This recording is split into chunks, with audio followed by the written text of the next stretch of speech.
Hi friends, this video will be in Bengali for option selling. So যেটা আমি বলছিলাম কি অপশন সেলিং কেন হয় আর আমরা ওটা কেন করি, রিজন হলো আমরা একটা ইনকাম স্ট্রিম জেনারেট করি অপশন সেলিং দিয়ে। আর আমাদের ওভারঅল পোর্টফোলিও, যেটা আমাদের ইনভেস্টমেন্ট পোর্টফোলিও, আমরা ওভারঅল পোর্টফোলিও রিটার্নটা বাড়াই হলো অপশন সেলিং দিয়ে। জেনারেলি ইউএসএতে 8% 10% ভালো রিটার্ন, আর কপাল খুব ভালো থাকলে 15%ও পাওয়া যেতে পারে। বাট কনসিস্টেন্টলি 20% বা 25% রিটার্ন ইউএসএতে অ্যাটলিস্ট ইনভেস্টমেন্ট পোর্টফোলিওতে পাওয়া খুব ডিফিকাল্ট। তো কনসিস্টেন্টলি অতটা রিটার্নস জেনারেট করা যায় না এখানে, আর তাই বলেই লোকেরা এখানে অপশন সেলিংটা করে যাতে ওদের ওভারঅল রিটার্নটা একটু বেড়ে যায়। সাপোজ একটা নর্মাল পোর্টফোলিও যেরকম ইন্ডেক্স ফান্ড দিয়ে বা স্মল কস্ট ফান্ডস দিয়ে যেগুলো আমরা তৈরি করি, ওটা হয়তো 10% 11% দেয়। তো অপশন সেলিং করে আমরা ওইটাকে আরও একটু বাড়িয়ে 15% 16% বা 20% অবধিও নিয়ে যেতে পারি। তো তাই বলে আমরা অপশন সেলিং করি ইউএসএতে। তো যেটা অনেকজন কোয়েশ্চেন করে কি অপশন সেল মানে আমরা কেন করি, আর অপশন সেল করে যে আমরা এই টাকাটা পাই, যেটা ইনস্ট্যান্টলি আমরা পাই, এটা আমরা কেন পাই? অপশন সেলিং করছি আর আমরা কোম্পানি থেকে টাকা পাচ্ছি, কি রিজন কোম্পানি আমাদেরকে টাকা দিচ্ছে? এটা তো মানে কাইন্ড অফ ফ্রি মানি। আমরা এটা কেন পাচ্ছি বেসিক্যালি? তো রিজনটা হলো, সাপোজ একটা এক্সাম্পল দিচ্ছি, আমাদের গাড়ি আছে, গাড়ির একটা ইন্স্যুরেন্স আমরা করি প্রত্যেক মাস, ইন্স্যুরেন্স কোম্পানিকে একটা প্রিমিয়াম দিই। সিমিলারলি আমরা হসপিটালেও একটা ইন্স্যুরেন্স নিই, মাসে মাসে মেডিক্লেম দিই। কিন্তু আমাদের গাড়ি ক্র্যাশ কতবার হয়, আর সিমিলারলি আমাদের শরীর খারাপ কতবার হয়।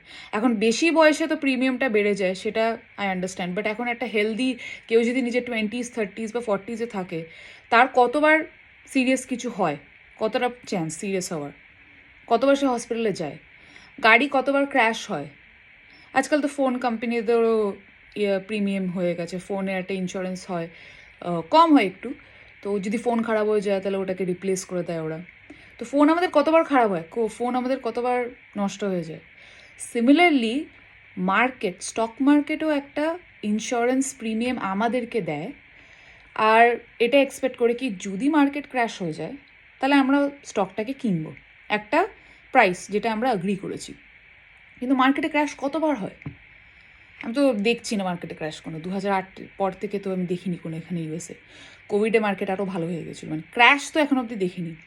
মাঝে ট্যারিফের জন্য ক্র্যাশ হয়েছিল, বাট একদম যে ধসে গেছে সেরকম না, একটু স্টিপ ড্রপ হয়েছিল, কিন্তু আবার মার্কেট রিকভারি করতে শুরু করে দিয়েছে। মানে ক্র্যাশ মানে 2008-এর মতন ক্র্যাশ তো আমি দেখিনি। তো সেটাই, মার্কেটে ক্র্যাশ কতবার হয়। তো ওই ওই যে প্রিমিয়ামটা আমরা পাচ্ছি, আমরা অ্যাজ এ ইন্স্যুরেন্স কোম্পানি এখানে অ্যাক্ট করছি, আর আমরা প্রিমিয়ামটা পাচ্ছি মার্কেট থেকে, যেরকম আমরা একটা ইন্স্যুরেন্স কোম্পানিকে দিই। তো তাই বলে এই টাকাটা আমরা পাই। আর এটা অ্যাকচুয়ালি ফ্রি মানি না, যদি ফ্রি মানি হয় তাহলে kind of you can imagine কি আমরা যেরকম মেডিক্লেম দিই, তো ইউ ক্যান থিঙ্ক কি আচ্ছা ইন্স্যুরেন্স কোম্পানিটাকে কাইন্ড অফ ফ্রি মানি ওরা পাচ্ছে মেডিক্লেম থ্রু সবার থেকে, কাইন্ড অফ ওরকমই। তাই বলে আমরা অপশন সেলিংটা করি। আর অবভিয়াসলি অনেকজন এটা জিজ্ঞেস করে কি অপশনস কি হয়, মানে অপশনস কেন সেল করা হয়, কেন কেনা হয়। অপশন হলো বেসিক্যালি একটা এগ্রিমেন্ট, একটা কন্ট্রাক্ট। আমি একটা এগ্রিমেন্ট সাইন করছি কি আমি এই দামে তোমার থেকে স্টক কিনবো, বা এই দামে আমি তোমার থেকে স্টক বিক্রি করব।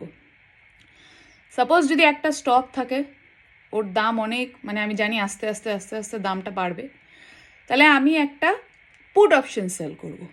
তো পুট অপশনে কী লেখা থাকবে এগ্রিমেন্টে? এটা লেখা থাকবে কি যদি এই প্রাইস থেকে লেটস সে $40 থেকে যদি প্রাইসটা আমি $40 এই 100খানা শেয়ার আপনার থেকে কিনবো। এখন আমি জানি কি ওই স্টকটার দাম, লেটস সে স্টকটার নাম হলো স্টকের দাম অলরেডি বাড়ছে, এখন এই মুহূর্তেতে $42। আর আমি জানি 1 মাসের মধ্যে ও আইদার 43 হবে, নাহলে ও 42-এই থাকবে, কিন্তু 40-এ নামবে না।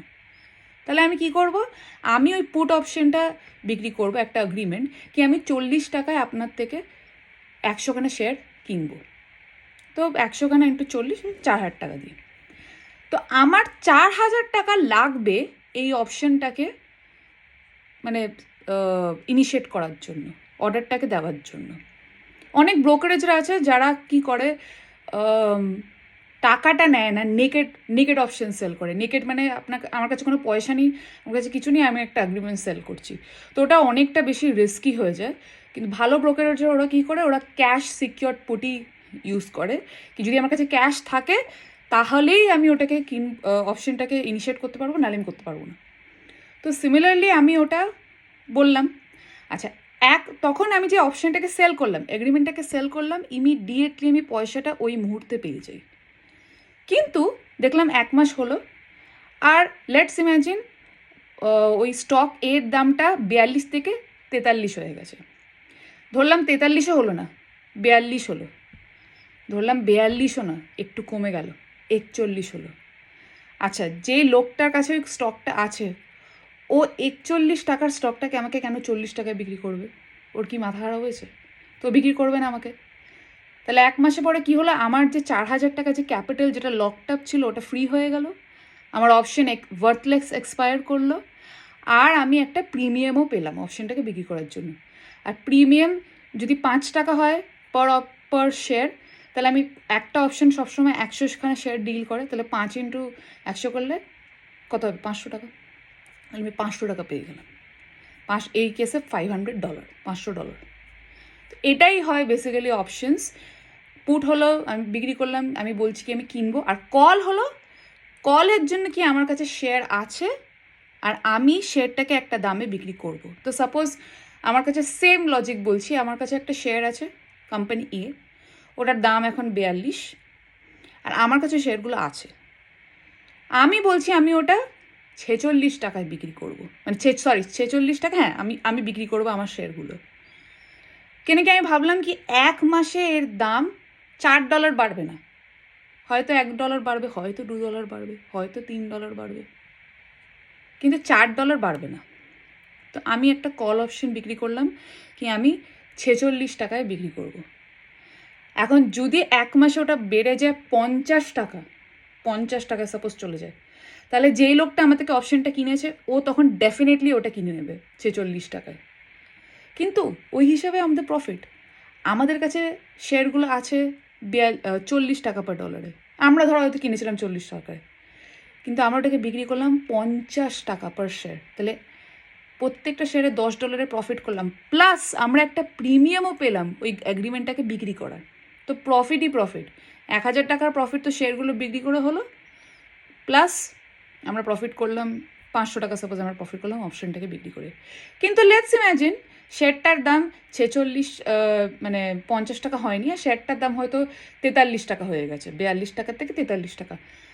তাহলে আমি বিক্রি করেছি একটা অপশন যেটা বলছে 46 টাকায় আমি বিক্রি করব। তো যে মানুষটা আমার থেকে অপশনটা কিনেছে সে কেন বাজারে তার মার্কেট 43, সে কেন 46 টাকা দিয়ে আমার থেকে কিনবে? আবার ও কিনবে না, ও থোড়েই না তো লস করবে। তখন আমি কি করলো, তখন আমার শেয়ারটাও আমার কাছে রয়ে গেল, যেটার ওপর আমি ক্যাপিটাল গেইনস পেতে পারি, আর যেটা একটা প্রফিট, কেন কি এখন দামটা ওর 40 থেকে আমরা কিনেছিলাম 43 হয়েছে, তো ওখানে আমরা একটা প্রফিট পেলাম, আর এর ওপরে আমরা একটা প্রিমিয়ামও পেলাম কল অপশনটাকে বিক্রি করার পরে। তো এটাই হয় বেসিক্যালি অপশনস সেল করা। আর যেটা খুব ফেমাস স্ট্র্যাটেজি ইউজ হয় এখানে, সেটাকে বলা হয় হুইল স্ট্র্যাটেজি। হুইল মানে কিছুই না, চাকা একটা। তো কি হয়, স্টার্টিংয়ে আমাদের কাছে পয়সা আছে, তো ওই পয়সা দিয়ে আমরা একটা ক্যাশ সিকিওর পুট সেল করলাম, একটা ট্রেড এন্টার করলাম, ট্রেডে ঢুকলাম, ইনিশিয়েট করলাম। 30 দিন পরে যদি শেয়ারটার দাম কমে যায়, তাহলে আমাদেরকে ওই পয়সাটা দিয়ে কিনতে হবে শেয়ারটা, তো আমরা এটা কিনলাম। তারপরে ওর ওপরে আমরা কল বিক্রি করলাম, শেয়ারটার দাম যদি বেড়ে যায় তাহলে আমরা বিক্রি করে দিলাম, না বললে আমাদের কাছে আছে কিন্তু আমরা একটা কল করলাম। আর যদি শেয়ারটার দাম বেড়ে যায় তাহলে আমাদের কলটাও এক্সারসাইজ হয়ে গেল, আর আমরা শেয়ারগুলোকে বিক্রি করে দিলাম।